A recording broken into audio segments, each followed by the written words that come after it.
Lord's Day reflection, anger issues? Try a little holy zeal. As the Church celebrates the feast of the dedication of the Lateran Basilica in Rome, Jenny Kraska offers her thoughts on the day's Gospel reading, which tells how Jesus cast the money changers out of the temple. In Sunday's Gospel, we see a side of Jesus that can be unsettling, his righteous anger. He enters the temple, the dwelling place of God, and finds it reduced to a marketplace. With zeal for his Father's house burning within him, he overturns the tables, drives out the money changers, and declares, "Take these out of here, and stop making my Father's house a marketplace."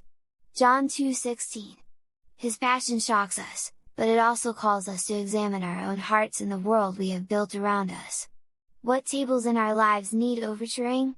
What spaces meant for prayer and peace have become cluttered by distraction, greed, or complacency? These questions are especially fitting on the feast of the dedication of the Lateran Basilica. The Cathedral Church of the Bishop of Rome invites us to reflect on what it means to be the living temple of God. The Lateran Basilica stands as a physical sign of God's dwelling among His people, a visible reminder that the Church, both the building and the body, is meant to be a place where heaven touches earth. Yet the true temple of God is not made of marble and mosaics but of living stones, you and me. As St. Paul reminds us, we are God's temple, and His Spirit dwells within us, 1 Cor 3:16.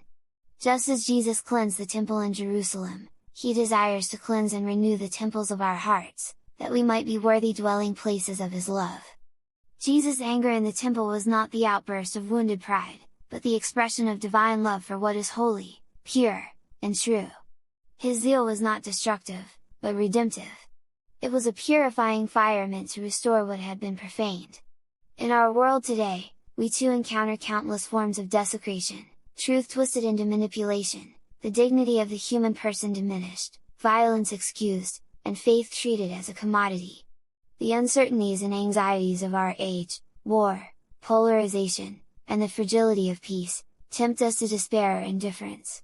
Yet, Christ's zeal calls us not to retreat, but to act, to defend what is sacred, to rebuild what has been broken, and to purify our own hearts so that they may again be true temples of His presence.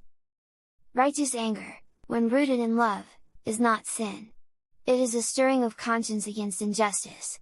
It is the holy unrest that drives us to work for peace, to advocate for the vulnerable, and to resist apathy. Zeal for God's house consumes us when we can no longer stand idly by as His children suffer. Like Jesus, our anger must be disciplined by mercy and our zeal guided by faith.